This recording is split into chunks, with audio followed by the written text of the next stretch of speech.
Israeli forces घुसी Lebanon में। ये खबर हमने आपको सबसे पहले दी आज सुबह। और अब फोर्सेस पे लेटेस्ट खबर ये है, करीब तकरीबन 12,000 से 15,000 स्पेशल फोर्सेस घुस चुकी हैं इजराइल में। इजराइल की फोर्सेस घुस चुकी है लेबनान में। ये फोर्सेस जो है नदी के करीब तक पहुंच रही हैं। एक चीज, लितानी नदी के, लेकिन एक चीज, इनके साथ एम्बुश करने के लिए तैयार है हिजबुल्ला के लोग जिनका जो स्पेशल फोर्सेस हैं हिजबुल्ला की, जिनका नाम है रदवान स्पेशल फोर्स, ये तैयार हैं। ये 2006 में भी इसराइल को हैवी कैजुअलिटी दे चुके हैं। ये करते क्या, ये उसी तरीके से ऑपरेट करते हैं जैसे बलूचिस्तान लिबरेशन आर्मी ऑपरेट करती है, बलूचिस्तान में या टीटीपी ऑपरेट करती है। ये करते क्या है, ये एक जगह ठिकाना बना के रखते हैं, सामने से आती हुई फोर्सेस पे हमला करते हैं। और वो ये बोल भी रहे थे, कल रात ही उनका स्टेटमेंट आ गया था कि हम अभी इजरायलीज को अंदर घुसने देंगे और घुसने के बाद इनके साथ एम्बुश करेंगे। अब वो एम्बुश शुरू होते दिख रहे हैं। क्या इजराइल के लिए सदर्न लेबनान बनेगा नेक्स्ट बलूचिस्तान? ऐसा हम क्यों बोल रहे हैं? क्योंकि हमें आशंका है कि इसराइल को यहां कैजुअलिटी झेलनी पड़ती है, इसराइल पड़ सकती है। इसराइल कैजुअलिटी से आज तक डरा नहीं है, देशभक्ति का जज्बा उनके अंदर भरा हुआ है। लेकिन बात यह है कि ये फोर्सेस जो हैं, ये फोर्सेस, इनको रिक्रूट भी उसी इलाके से किया जाता है, सदर्न लेबनान से या कहीं बाहर से भी, लेकिन इनकी स्पेशल ट्रेनिंग उसी सदर्न लेबनान में होती है ताकि इनको पूरी टोपोग्राफी पता हो, ताकि इनको पता हो कि हमें कहां पर अपना मचान बनानी है या कहां पे अपने हाइट पे अपना वो रखना है। और थोड़ा हाइट ऐसा हिली एरिया टेरेन टाइप है, और इससे बड़ी हिल्स थोड़ी आगे आती हैं, लेकिन कहां पे अपना अपना रॉकेट लॉन्चर रखना है कि इजरायली फोर्सेस पे डायरेक्ट अटैक हो। हालांकि एयर कवर मिलेगा, लेकिन एयर कवर कितना सक्सेसफुल होगा, इसी बात करने के लिए हमारे साथ हरिमोहन जी अपना ही एक आईएएस का कोचिंग कराते हैं, साथ में इस समय के इंटरनेशनल एक्सपर्ट भी हैं। हरिमोहन जी, बहुत बहुत स्वागत आपका हमारे शो में। क्या इजराइल एक बलूचिस्तान में घुस चुका है? तो जी धन्यवाद। इजराइल बलूचिस्तान, अभी उस पे आते हैं, आपने थोड़ा सा उलझा दिया इस मामले को। बलूचिस्तान पे आते हैं, अफगानिस्तान भी कहा जा सकता है, बलूचिस्तान भी कहा जाता है, IPKF भी कहा जा सकता है, म्यांमार भी कहा जा सकता है, या सोमालिया कहा जा सकता है, या सूडान कहा जा सकता है। यानी इजराइल एक अनएंडिंग वॉर में एंटर कर चुका है, जहां से अंदर घुसना तो नामुमकिन लग रहा है और बाहर निकल पाना भी आसान नहीं होगा। इसे क्यों समझा जाए? एग्जाम्पल देखते हैं। सबसे ज्यादा अफगानिस्तान के अंदर का एग्जाम्पल दिया जाता है ग्रेवयार्ड ऑफ एम्पायर। अब इसे देखिए क्यों है ग्रेवयार्ड ऑफ एम्पायर। 1839 में अगर आप देखेंगे तो 1839 इतिहास का बता रहा हूं, पहली बार British forces 42,000 British forces Afghanistan में एंटर करती है। और 42,000 ब्रिटिश फोर्सेस जब अफगानिस्तान में एंटर करती हैं, काबुल पे पहुंच जाती हैं, वहां पर शाह शुजा को मार डाला जाता है, जिसके साथ ब्रिटिश फोर्सेस गई थी, उसको मार दिया गया। जब ब्रिटिश फोर्सेस वापस लौट रही थी, तो वापस लौटती हुई ब्रिटिश फोर्सेस पर अफगानियों ने हमले किए, और सिर्फ एक ब्रिटिश ऑफिसर बचा, शायद एक डॉक्टर था जिसका नाम था विलियम, ऐसा कुछ नाम था, वो बचा, बाकी सारे मारे। उसके बाद ब्रिटेन ने कभी भी अफगानिस्तान में इस लेवल पर एंटर करने की कोशिश नहीं की, बिल्कुल डायरेक्ट नहीं की। इसका दूसरा एग्जांपल रशिया। जब रशिया 1979 के अंदर अफगानिस्तान में एंटर करता है, तो अल्टीमेटली आप देखेंगे कि अफगानिस्तान के अंदर जब तक रशिया बाहर था और एक पपेट गवर्नमेंट को बनाए रखता था, तब तक रशिया को कोई प्रॉब्लम नहीं थी। रशियन फोर्सेस अंदर एंटर करती हैं, मुजाहिदीन हथियार उठाते हैं, अमेरिका उन्हें हथियार प्रोवाइड करता है। और असलियत में अफगानिस्तान का टेरेन ऐसा है कि कई कई जगह पर इतने कई दिन तक गांव के गांव छिपे रहते हैं, किसी को पता नहीं लगता। और जैसे ही कोई फोर्स आती है, उस गांव के लोग ही लड़ाके की फॉर्म में निकलते हैं और एक बड़ी फोर्स को भी घुटनों के बल ला देते हैं। और एक असलियत में ही वॉर की फॉर्म में अगर मान लिया इंडिया पाकिस्तान लड़ेंगे तो आमने सामने लड़ेंगे। यहां कभी भी आमने सामने लड़ाई मैटर करती ही नहीं। यहाँ पर आपको छोटे छोटे टोलियां बनानी पड़ती हैं, छोटे छोटे ग्रुप्स बनाने पड़ते हैं, और वो जो छोटी छोटी टोलियां, छोटे छोटे ग्रुप्स हैं, वो पहाड़ों के अंदर कहीं कहीं पर छिपे हुए होते हैं, और वहां से वो गुरिल्ला टैक्टिक्स के थ्रू आते हैं, हमला करते हैं और भागते हैं। तो कितनी भी बड़ी फोर्स क्यों ना हुई, उसे भी अपनी छोटी छोटी टोलियां ही बनानी पड़ती हैं, अलग अलग जगह जाकर छोटी छोटी डायमेंशंस को कवर करना पड़ता है, और तब लड़ना पड़ता है। ऐसे में अमेरिका जैसी सुपर पावर, उसके सैटेलाइट्स, उसके ड्रोन्स, उसके स्नाइपर्स, लगभग हर कोई कमजोर पड़ा हुआ नजर। हाँ, जब तक वो अमेरिकन फोर्स बड़गाम बेस के अंदर जब तक मौजूद रहती थी, बड़गाम ही नाम था उस बेस का, जहां तक मुझे याद आ रहा है, बड़गाम बेस के अंदर मौजूद रहती थी, तब तक तो अमेरिका को कोई बाल भी बांका नहीं कर सकता था। बड़गाम से कुछ किलोमीटर दूर निकलते ही पता लगा अमेरिकन फोर्सेस की लाशें गिरना शुरू हो जाती। इसलिए वो स्ट्रॉन्ग होल्ड बनाए रखने के लिए पूरी पूरी फोर्स को, यानी छोटा सा काम या छोटी सी भी अगर मूवमेंट है, उसे अगर दिखाना है, तो उस छोटी सी मूवमेंट को करने के लिए भी कई बार क्या होता है, पूरी की पूरी बटालियन को मूव करवाना पड़ता है, ताकि सेव किया जा सके पर्टिकुलर एक ऑफिसर को या जो मूवमेंट को। अब प्रॉब्लम क्या आती है इससे, एक तरफ तो कॉस्ट ऑफ वॉर बढ़ जाता है, दूसरा टाइम ऑफ वॉर बढ़ जाता है, तीसरा नंबर ऑफ कैजुअलिटीज बढ़ती हैं, चौथा थका देने वाली लड़ाई में यहां पर दबदबा उसी का होगा या डोमिनेट वही करेगा जो वहां का लोकल। चाहे आप हमारे देश के अंदर चंबल के डाकुओं को देख लें, भाई चंबल के डाकुओं के अंदर, चंबल के अंदर वो डोमिनेट क्यों करते थे? क्योंकि लोकल इलाका था उन्हीं का, पुलिस बाहर की होती थी, तो पुलिस को पता ही नहीं होता था कैसे हैंडल करना है और कैसे नहीं। और वो लोग जो होते थे, वो छोटी छोटी वो पहाड़ियों, मतलब रेत के टीलों के बीच में से कहाँ के कहाँ निकल जाए बस उन्हें बताओ। और रेत के टीले भी फिक्स नहीं होते थे, कभी कहीं नहीं बन गए, कभी कहीं। ये चीज अफगानिस्तान में रशिया ने झेली, अमेरिका ने भी झेली। ये चीज हमारी चंबल के रीजन के अंदर भी आप देखेंगे, बहुत लंबे टाइम तक उनको हैंडल नहीं कर पाए। ये चीज बलूचिस्तान के अंदर पाकिस्तान भी झेल रहा है। हम आए दिन देखते हैं कि 2 4 5 लड़ाके आते हैं और पाकिस्तान के 100 बंदों को मार के चले जाते हैं।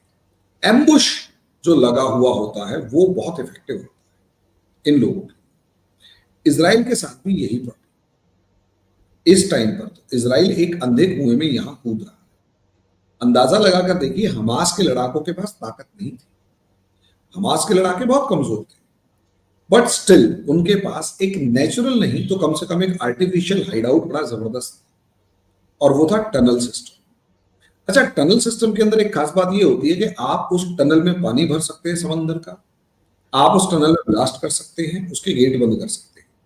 जब आप उस टनल में ब्लास्ट कर देंगे, उसके गेट बंद कर देंगे, उसमें पानी भर देंगे, तो अंदर जो भी हमास का लड़ाका होगा वो मर जाएगा। यानी आप डोमिनेट कर सकते हैं। लेकिन बहुत सारे पहाड़ हैं, छोटे बड़े, किसी की हाइट ज्यादा है, किसी की कम है, किसी का स्लोप जो है वो ज्यादा है, किसी का कम है। कोई घने जंगल में है, कहीं सूखा है, कोई खाली है, कहीं पानी है तो कहीं जानवर है। अब ऐसी सिचुएशन में इजराइल का अगर स्पेशल फोर्स एंटर कर भी रही है और सामने रेड वन नाम की फोर्सेस खड़ी हुई है, जिनको उसी टेरेन से उठाया गया, उसी टेरेन में पले बढ़े, उसी टेरेन के अंदर रहे, गलियां, छोटे छोटे कंदर, इजरायली फोर्स बाहर से जा रही। अब मुझे एक बात बताइए, एक स्नाइपर एक स्ट्रेटेजिक लोकेशन के ऊपर बैठा हुआ है और इजराइल उस गुरिल्ला टैक्टिक के लिए 5-5, 7-7, 10-10 सैनिकों का एक ग्रुप टुकड़ियां भेज रहा है। एक स्नाइपर कम से कम 2 से 3 को तो निपटाएगा।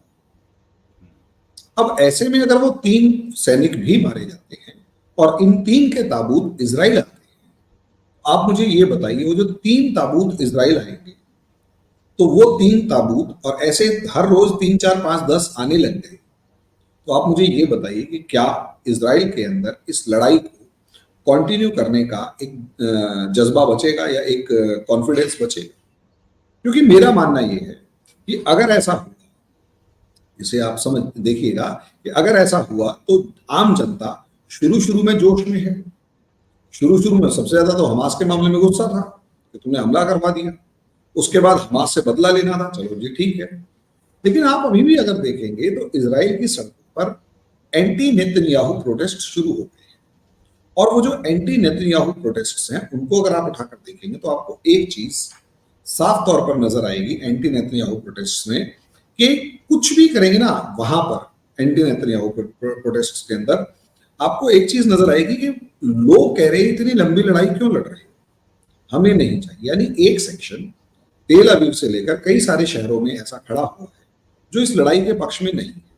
वो ये कह रहा है कि एक तरफ तो वो ये कह रहे हैं कि नेतन्याहू ने मामले को ढंग से हैंडल नहीं किया और जो हॉस्टेजेस थे उन्हें नहीं बचा पाया, चलो ठीक है। दूसरा सेक्शन भी है वो ये कह रहा है कि नेतन्याहू लड़ाई लड़ ही क्यों रहा है, तुमने 40,000 बंदे मार दिए।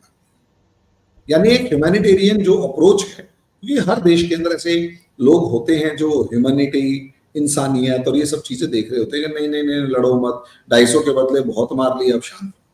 भाई नेतन्याहू कह रहा है कि मैं हमेशा के लिए अपने देश के सारे दुश्मनों को खत्म करना चाहता हूं, और वो ये कह रहे हैं ये तो खत्म नहीं होंगे, इतने साल से नहीं हुए, अब क्या होंगे, तुम छोड़ दो इस लड़ाई।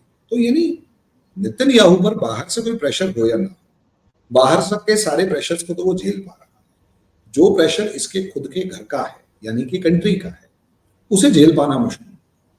तो असलियत में जो लड़ाई है, चाहे आप अफगानिस्तान वाली लड़ाई उठाकर देखें, चाहे अमेरिका की वियतनाम वाली लड़ाई उठाकर देखें, या पाकिस्तान में बलूचिस्तान की लड़ाई को उठाकर देखें, क्या चीज प्रेशर, यहां तक कि नेक्सलिज्म जो हमारे यहां होता था उसकी लड़ाई को उठाकर देखें, तो यहां पर आपको नजर आएगा सबसे ज्यादा पेनफुल होता है डोमेस्टिक पॉलिटिक्स पर, सबसे ज्यादा दबाव उस चीज का पड़ता है जब मरे हुए सैनिकों के ताबूत। वीडियो हिजबुल्लाह ने जारी किया है अभी थोड़ी देर पहले, और ये बताया है कि हम कैसे ट्रेनिंग लेते हैं, हम इजरायली फोर्सेस को कितना नुकसान पहुंचा सकते हैं। वीडियो जारी करने का मकसद मुझे तो नहीं समझ में आया। देखिए फोटो शक्लें ढकी हुई हैं जो कि लोग ट्रेनिंग ले रहे हैं उनकी। वीडियो में म्यूजिक भी है, मैं म्यूजिक दिखाना नहीं चाहता, कुछ प्रॉब्लम्स आ सकती हैं उससे। हरिमोहन जी एक चीज और, ये जो भी जिस भी तरीके का टेरेन में अब घुसी है इसराइल इससे पहले इस टेरेन में घुस चुका है, नो डाउट अबाउट इट, लेकिन जिस तरीके की ट्रेनिंग हमें दिख रही है, मुझे लगता है कि ये लोग भी कई साल से ट्रेनिंग प्रैक्टिस कर रहे थे कि हम आएगा इसराइल और हम मारेंगे। देखिए प्रॉब्लम क्या है, इस ट्रेनिंग वीडियो को रिलीज करने के पीछे का लॉजिक सिर्फ एक दिखाई दे रहा है, और वो ये कि हमास की जो धुनाई हुई है, हमास की जो पिटाई हुई है, पकड़ के मतलब धोया नहीं उसे कहते हैं, मतलब उड़ा देना, उड़ाया गया, लिटरली उड़ाया गया। तो इससे हिजबुल्लाह को जो उड़ाया गया है, हिजबुल्लाह का चीफ कमांडर तक मार दिया गया, हिजबुल्लाह के 5-6 हायरार्की के लेवल्स को खत्म कर दिया गया। ऐसे में हिजबुल्लाह के लड़ाकों का सबसे पहली बात तो कॉन्फिडेंस डाउन होगा, मोरल डाउन। यहां तक कि ना सिर्फ हिजबुल्लाह के लड़ाकों का बल्कि हिजबुल्लाह के ऊपर भरोसा करने वाले लोगों का भी कॉन्फिडेंस जो होगा वो डाउन। और क्योंकि कॉन्फिडेंस डाउन होगा तो उसके अंदर ये कुछ तो बोले। तो ऐसे में एक बात देखिएगा, जब किसी भी कंट्री के अंदर हथियार या आर्मी की ट्रेनिंग या कुछ इस तरीके से लड़ाई के टाइम से पहले दिखाई जाती है, तो वो असलियत में सामने वाले को तो क्या डराएंगे, क्योंकि ये मेरे हिसाब से तो एक नॉर्मल ट्रेनिंग है, बहुत ज्यादा एक्स्ट्रा ऑर्डिनरी या बहुत ज्यादा टफ ट्रेनिंग नहीं है, आपको बिल्कुल सिंपल सी ट्रेनिंग नजर आएगी। अब यूं तो है नहीं कि इनको हाथ बांध के बर्फ के अंदर दबा रखा और वो कह रहे निकलो, या कुछ स्पेशल वेपन्स ऐसे ले रखे हो, तो वो बताओ। मेरे को ऐसा कुछ दूर दूर तक नजर नहीं आ रहा। एक सिंपल सी लोकेशन नीचे लिखा है, लोकेशन साउथ लेबनान।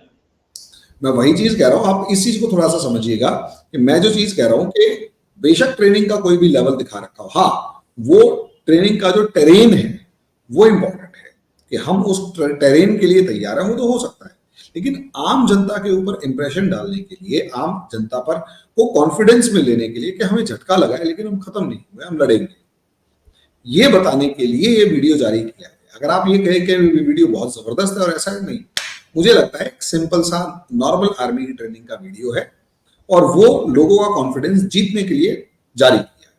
हाँ, क्या इससे इजराइल प्रेशर में आएगा? मुझे नहीं लगता कि इजराइल प्रेशर में।